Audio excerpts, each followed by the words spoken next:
네, 후쿠시마는 한자어로 복받은 섬이란 뜻입니다. 이 탐스러운 과일과 세계적 관광지로 유명했던 이곳이 지금은 지구촌을 위협하는 재앙의 원천이 되고 있습니다. 지금도 매일 300톤의 방사능 오염수가 바다로 쏟아져 들어가고 있는데 일본 정부는 안전하다는 말만 되풀이하고 있습니다.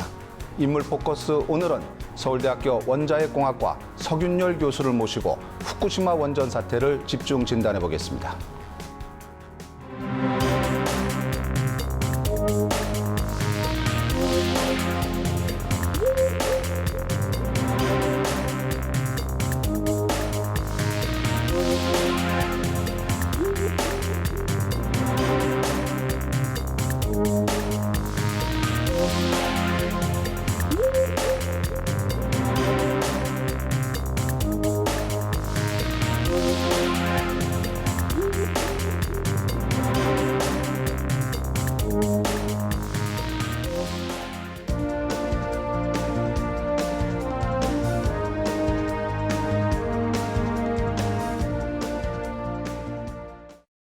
교수님 안녕하십니까? 네, 안녕하십니까? 요새 뭐 여기저기서 인터뷰 하시느라고 많이 바쁘시죠? 네, 공부를 해야 되는데 좀 바쁩니다, 바깥에서.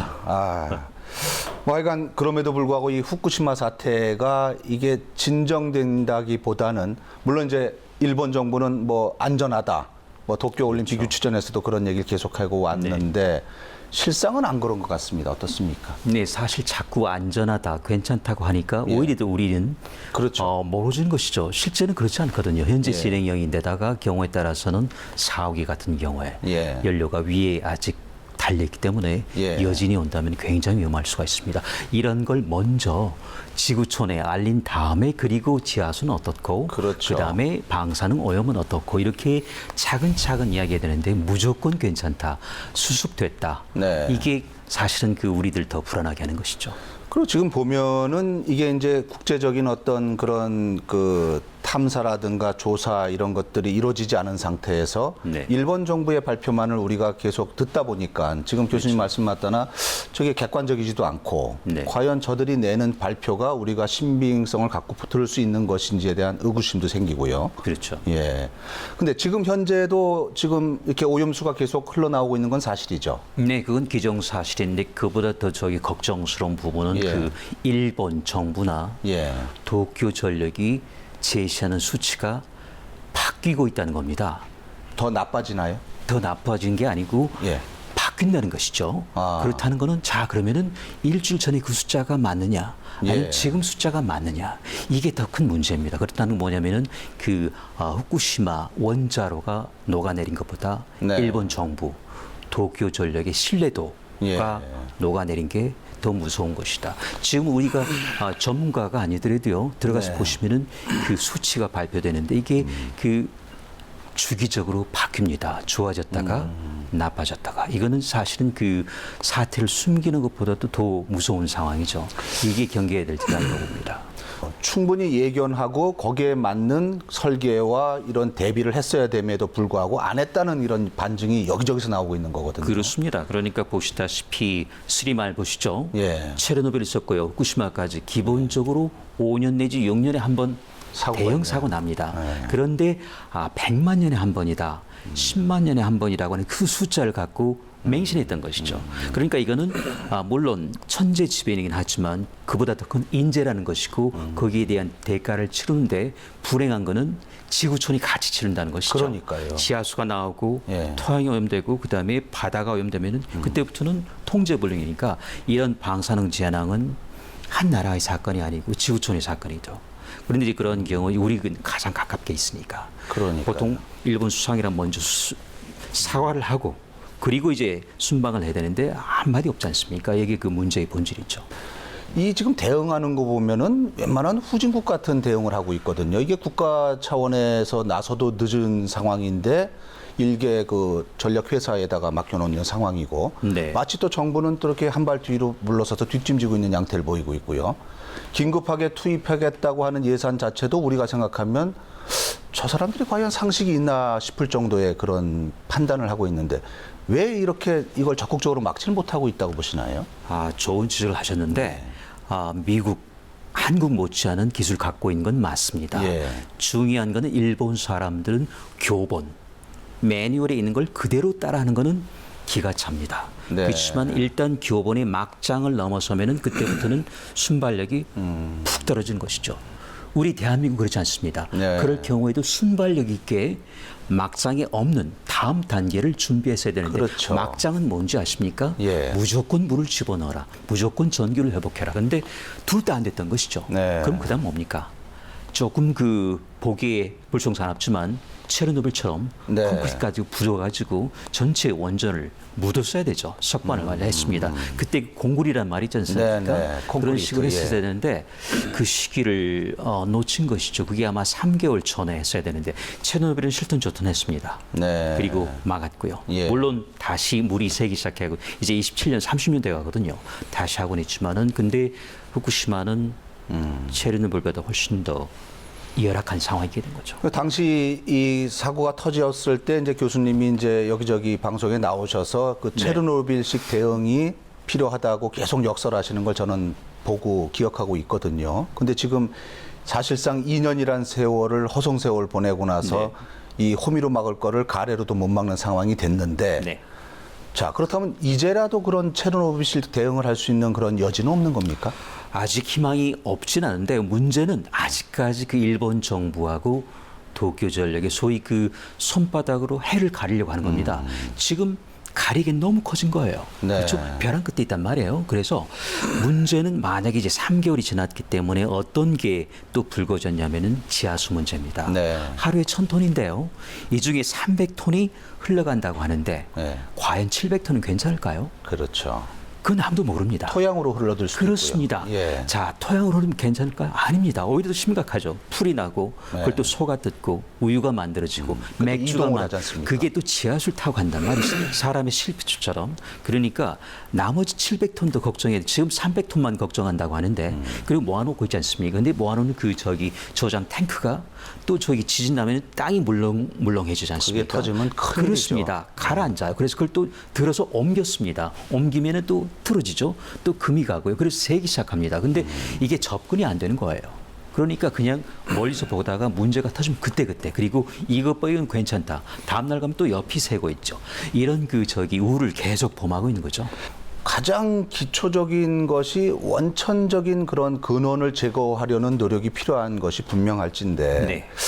이걸 과연 이 일본 정부나 일본 과학기술자들이 모르고 있을까요? 그냥 이대로 놔두면 사실은 나라의 존립 자체도 위험해질 수 있다고 그렇습니다. 볼 수 있는데요.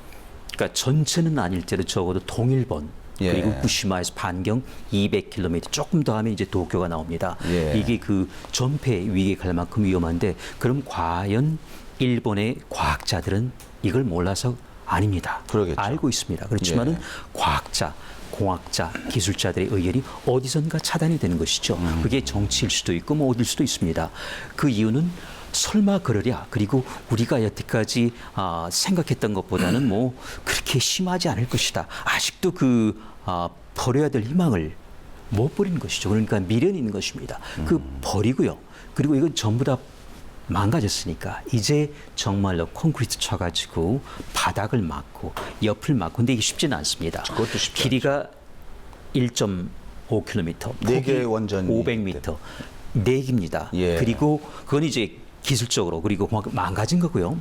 망가지지 않은 2기가 더 있습니다. 예. 다이진이 5, 6기가 있죠. 그렇습니다. 예. 이거는 정서적으로 망가졌습니다. 네. 그 국민들이 허락하지 않죠. 이 6기를 하려면요. 2km가 되고 500m가 되고요. 밑으로 20m 파고 들어가야 되는데 이게 대단한 과연 역사네요. 이거는 그 피라미드보다 훨씬 더 어려운 역사가 된데 그 문제는 토양이 오염됐다는 것이죠. 그러니까 네. 거기는 사람의 접근이 안 되니까 결국은 로봇이 들어가야 되고 원격으로 해야 되고 근데 문제는 이 로봇 자체가 전자 부품 아니겠습니까? 그러니까 근처에 있게 되면은 전자 부품이 망가지죠. 그러니까 뭐 몇 시간 정도 작동하다가 멈추게 되죠. 이런 문제가 있기 때문에 결국은 현재로서는 그저 토양이 좀 더 적게 오염되고 그리고 좀 더 적게 바다로 흘러가길 바라는 수밖에 없죠. 결국 기후제를 올릴 수밖에 없다는 것입니다. 그러니까 좀 인간적으로 할 수 있는 일은 3개월 전에 그러니까 2011년 6월에 떠나버렸다. 그래서 지금 이제 국제 도움도 청하고 하지만은 안타깝죠. 도울 길이 없는 거예요. 근데 지금 이 냉각수를 이제 노심 용융된 부분의 온도를 낮추는데 계속 쏟아붓고 있는데 거기서 네. 또 이것을 또 냉각시키고 나온 그 엄청난 고준위 방사선 그 오염수들이 그렇죠. 탱크에다가 지금 임시 저장하고 있는데 네. 이게 또 여기저기서 균열이 생기고 맞습니다. 용적 부위가 깨지면서 또 흘러나가고 있고 네. 그리고 이 탱크를 또 무한정 계속 만들어갈 수도 없는 거 아니겠습니까? 아, 그렇죠. 현재 30만 톤이라고 하는데요. 아마 넘을 겁니다. 50만 톤. 그렇겠죠. 근데 이것도 이제 한계가 있는 것이고요. 그리고 이제 그중 벌써 2년 반 되니까요. 일단 갖고 있는 것들이 이제 부식 소위 이제 그 녹슬기 시작합니다. 당연하죠. 그렇죠. 예. 방사성 물질에 또 소금에 뭐 들어갈 건 다 들어가지 않습니까? 그리고 또 지진, 여진이 있었지 않습니까? 그리고 또 들어서 옮겼거든요. 그리고 집안이 70cm 내려가기 시작하거든요. 네. 그러면 이런 모든 열악한 조건 때문에 또 만들어야 된다는 거예요. 그래서 이거는 정화하기도 힘들죠. 정화한다고 하지 않습니까? 알프스란 기기가 있습니다. 네. ALPS. 이게 그 다종 핵종을 끄집어내겠다 하지만은 이것도 눈 가리고 아웅이죠. 결국 물에 있는 거를 여과기에 옮겨놓는 어딘가에 또 보관을 그렇죠. 해야 되죠. 그건 또 어디로 가요? 또 씻어야 되죠. 그렇기 때문에 이런 그 자꾸 그 눈 가리고 아웅식으로 갈 게 아니고 이걸 궁극적으로 할 수 있는 뭔가 제가 보기에는 아주 운동장만한 그런 그 YMCA 그 수영장 한 몇십 개, 뭐 100개 가까이를 아예 파서 옮기고 그리고 차폐할 생각을 해야지 자꾸 임시 방편 찾고 동토 땅을 올리겠다 이런 그 공상과학 같은 그 네. 처방을 내놓으면은 우리 정말 희망이 없습니다. 지금 말씀하신 것처럼 또 그 대안 중에 하나로 일본이 제시한 것이 그 동토 차수벽 아니겠습니까? 네. 원전 주변에다가 이렇게 이른바 그 얼음의 장벽을 쳐서 거기서 나오는 오염수들을 가두겠다는 얘기인데 네. 그것을 건설하는 기간만 해도 꽤 걸릴 것이며 상식적으로도 그 얼음을 그 엄청난 두께와 그 부피를 유지하려면 그 소비 전력 자체도 엄청날 텐데 또 다른 또 원전 하나가 돌아야 되는 그런 맞습니다. 수준이 될 텐데 그게 가능하겠습니까? 첫 번째는 그 소위 땅을 올리는 설비를 만드는데 4년 걸린다고 하고요. 4년이요. 그리고 들어가는 돈이 5천억 원 되는데요. 예. 어느 누구도 이걸 해보지 않았습니다. 안 했죠. 가끔씩 고를 뚫으면서 지하수를 막으려고 뭐 몇 미터 정도를 해본 게 고작입니다. 이걸 아까 말씀드린 2,000미터, 500미터, 50미터를 한다. 네. 그리고 4년, 5년 걸리는데 그동안 여진 않을까요? 예. 이건 시간 문제입니다. 얼음은 또 금방 그렇습니다. 깨지죠. 그리고 이걸 가지고 전력 원전 하나가 들어가는데요. 그럼 또 원자를 지어야 됩니다. 네. 물론 제2원전이 있습니다. 그 원전 또 말짱하려는 보장이 없죠. 그래서 이런 여러 가지 그 연쇄적인 반응을 생각해 볼 때 지극히 비현실적인데 아직까지는 그 카드를 갖고 어쨌든 성공했지 않습니까? 네. 그 하계 올림픽을 도쿄가 유치를 했으니까 네. 일단 유치가 끝났으니까 뭔가 정말 심각한 대안을 내놔야 될 거라고 봅니다.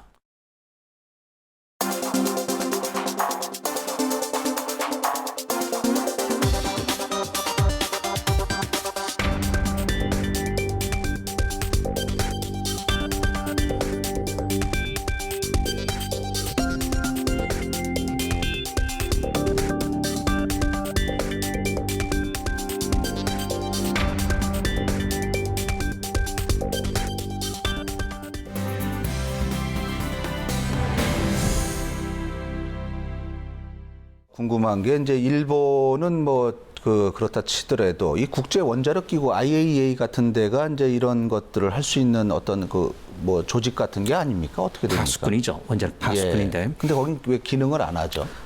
문제는 일단은 원자력 안전 또는 안보 특히 이제 이런 사건이 있을 때 이 최첨단에 있는 천병인데 수장이 일본 사람입니다. 야마노라 그렇죠. 해가지고. 예, 사무국장인가 사무총장. 그렇습니다. 그러다 보니까 일본에 대한 어떤 그런 소위 경우에 따라서 어떤 이런 행위가 있을 때 아주 강하게 벌을 하고 그리고 이 제동을 해야 되는데 마치 솜방망입니다. 그러니까 도쿄전력이 또는 일본 정부가 하는 걸 일단 관망하는 것이죠. 근데 그게 너무 오래 갔습니다. 이게 1년 가서 이게 안 되면은 이게 개입을 했어야 됩니다. 왜냐하면 이건 말씀드렸지 않습니까? 원자력 사고 방사능 재앙은 한 국가의 문제가 아니고 지구촌 문제입니다. 네. 이걸 국제원자력기구가 알고 있음에도 불구하고 그 자국의 원전에서 오는 그 저희 수장이 판단을 늦게 한 것이고, 그래서 이번 가을에도 보시면은 그 총회에서요, 네. 일본이 발표를 했지 않습니까? 네. 솔직히 말해서 통제 불능 상태가 됐다고 했습니다. 발표를 했습니까? 그렇습니다. 그런데. 그러니까 어떻게 됩니까? 이제는 정말 늦게 됐죠. 그래서 이제는 정말 국제 도움을 얻어야 되겠다. 러시아 부르고 미국 부르고 정말 싫지만 대한민국도 부르고 한데 불행하게도 할 수 있는 일이 거의 없다는 것이죠. 왜 그렇죠? 그 이유는 너무 많은 방사성 물질이 쌓여있고, 그리고 이거는 솔직히 말씀드릴까요? 버리는 것밖에 방법이 없습니다. 버려놨다시피 한 거라. 네, 여태까지 300톤 버리고 있었죠. 이제는 네. 그냥 공공연히 버리게 하는데, 근데 그 일본은 그러면은 먼저 한국부터 해가지고 지구촌이 사과를 해야죠. 왜냐하면 1975년에 런던 협약, 1998년 런던 의정서 이런 것들 하면은 뭐냐면은 절대 이런 방사성 물질, 오염물을 공해상에 투기, 버리면 안 되게 돼 있습니다. 바다가 자기네 것만이 아니니까요. 아닙니다. 예. 왜냐하면은 원양어 보시죠. 참치, 상어 어떻게 됩니까? 그런데 일본 정부 사과 한마디 있습니까? 원전 팔러 다니고 올림픽, 그러니까 이게 그 연불보다는 제밥에 더 네. 관심이 있는 것이죠. 이걸 빨리 잡고 가야 되는데, 그래서 그런 점에서 제가 보기에는 국제원자력기구가 파수꾼으로서의 기능을 제대로 하지 않았다. 아니면 너무 너무 부드러웠다는 것이죠. 여기서 부드러우면 안 되죠. 네. IAEA를 중심으로 한 그 국제적인 대응도 말씀하셨지만은 네. 사실은 그 태평양을 바로 마주보고 있는 미국도 가장 직접적인 피해자 중에 하나라고 볼 수 있는데, 미국은 왜 이렇게 좀 강경하게 못 나오나요? 좋은 지적을 하셨는데요. 예. 일단 2년 반 됐지 않습니까? 예. 이 그 해류가 움직이는 게 기본적으로 초속 2m니까 예. 보통 우리 어른들 좀 젠걸음. 예. 2년 반이니까 이제 그 소위 북미, 캐나다, 미국, 멕시코 이제 선이 도착할 때가 닿았습니다. 되네요. 예. 도착했죠. 아. 문제는 이제 그 오물까지 같이 갔거든요. 그럼 왜 미국이 이렇게 생각보다 조용하냐? 예. 그는 마쿠에 조정이 있습니다.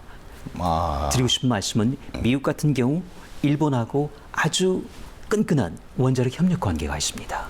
그렇죠? 그렇기 때문에 지금 이게 이 원전 사태가 자꾸 악화되기 시작하고, 그리고 미국이 일본에 대해서 어떤 그 강경한 조치를 취하게 되면은 일본이 위축되고, 그러면 미국의 원자력 산업이 또 위축되는 이런 그 우리가 좀 파악하기 힘든 먹이 사슬이 엮여 있어요. 그래서 그런 점에서 또 미국은 저희가 보기에는 좀 솜방망이고, 국제 원자력기는 또 그런 이유로 솜방. 이러다 보니까 그 소위 감독자가 없는 거죠.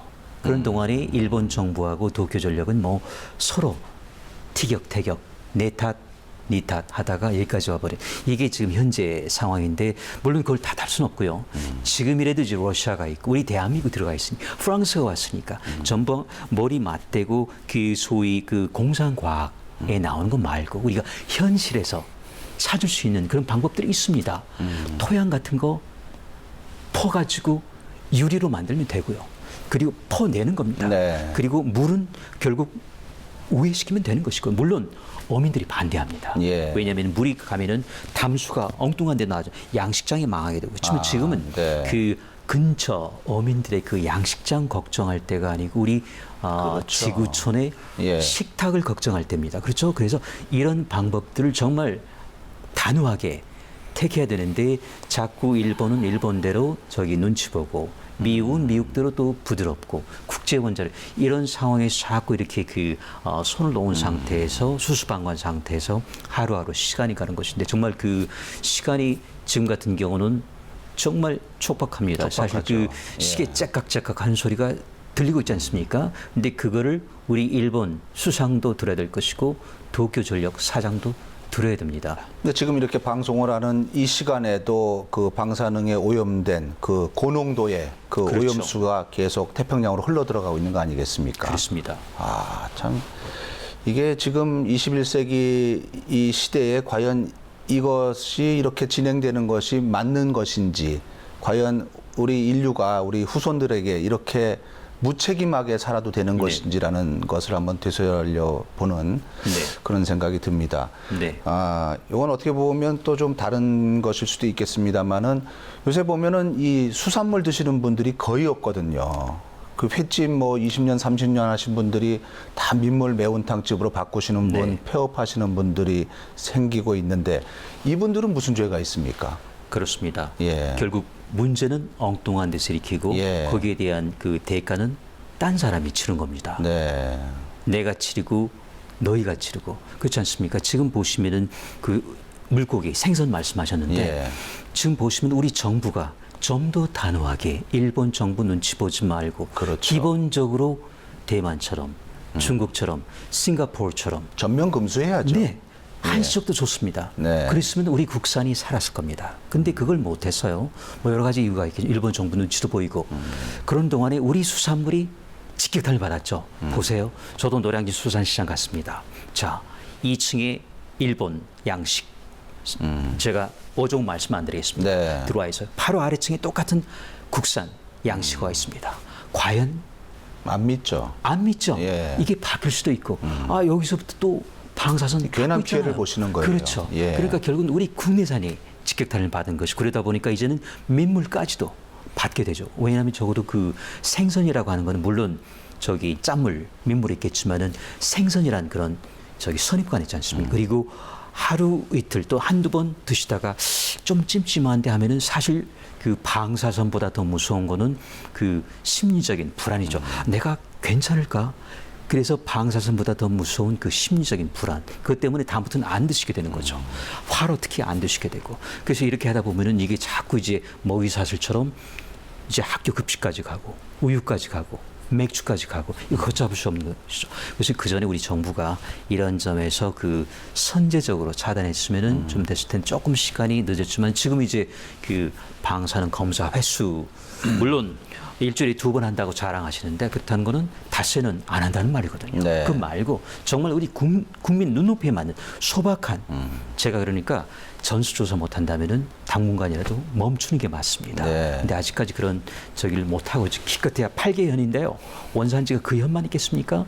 현이라는 건 원산지라는 건 그 생선 잡아가지고 어디서 파느냐가 원산지가 되는 거거든요. 그렇죠. 그러니까 쉽게 말하면은 후쿠시마에 잡아가지고 홋카이도로 갑니다. 예. 오사카를 가고요. 그럼 거기가 원산지가 되는 것이 그건 들어온 거예요. 이런 그 우를 범하지 않아야 되겠다. 그리고 범했더라도 지금 많이 늦었지만 늦었다고 생각할 때 늦지 않은 것이다. 아, 이렇게 방송을 진행하면서 이렇게 하나의 주제를 갖고 답답함을 느껴본 적이 없는 것 같습니다. 예. 자, 그럼 교수님 어떻습니까? 이제 이 방송을 끝내는 입장에서 이 후쿠시마에 대해서 우리 지금 인류가 할 수 있는 것은 없는 건가요? 어떻습니까? 일단 그 2년 반이라고 하는 긴 동굴을 예. 끼어오다가 이제는 우리가 누군가가 그 출구에 빛을 보여야 됩니다. 예. 근데 이게 일본 정부가 아니었다는 것이고 예. 도쿄 전력도 아니라는 것이죠. 예. 그럼 적어도 세계적으로 우리 대한민국이 나서 가지고 방법을 제시해야 되겠다. 러시아와 함께 미국이 못한다면 네. 그건 결국은 콘크리트로 막는 것밖에 없습니다. 콘크리트요. 예. 많이 늦었지만 그리고 그렇지만 한 가지 확실한 거는 그 동토 사수벽 네. 땅을 얼린다는 것보다는 훨씬 더 현실적입니다. 네. 대단한 그 저기 토목공사긴 하지만 네. 우리 대한민국 기술 갖고 있습니다. 그렇죠. 땅굴, 지하철 공사가 바로 그겁니다. 10m 있으면 쉽게 팝니다. 물론 예. 이제 원격이 필요하겠지만 두 번째로는 토양을 먼저 전부 다 수거를 해가지고 그리고 일단 전부 세척을 한 다음에 우리 그 원전 연료 주식회사에서 특허가 있습니다. 예. 한 다음에 그리고 이거를 유리화 유리 안에 집어넣는 겁니다. 네. 그리고 부피를 10분의 1 대군을 줄이고요. 그리고 어딘가 땅을 또 안전하게 보관하고. 그렇습니다. 예. 이런 한 두 가지, 세 가지 방법이 아직 있고요. 마지막으로 지하수 네. 얼린다고 생각하지 말고 밖으로 빼내면 됩니다. 네. 물론 양식장 다 상하게 되죠. 네. 그렇지만은 이거는 절대 원자로 근처에 가지 못하게 아예 그냥 그 우회를 시키는 것이죠. 이런 세 가지 방법 정도면은 물론 조금 그 궁색하긴 하지만 충분하게 우리 인류를 더 이상 그 후쿠시마의 그 악몽에서 시달리지 않게 할 수 있는 그 단초가 될 수 있다고 봅니다. 네. 원전이 참 이렇게 우리에게 전기를 값싸게 주는 그런 네. 좋은 긍정적인 면이 있는 반면에 또 이렇게 사고가 나면 거대한 또 재앙이 될 수 있는데 과학기술로 얼마든지 잘 통제하고 쓰면 좋은 불로 쓸 수 있는 그런 원료 아니겠습니까? 그렇습니다. 예, 지금부터라도 우리 일본 정부가 대우각성하고 네. 국제사회가 같이 합심을 해서 네. 후쿠시마의 이 재앙을 조금이라도 줄일 수 있는 그런 노력을 해야 될 거라는 생각이 듭니다. 그렇습니다. 오늘 장시간 감사합니다. 네, 고맙습니다.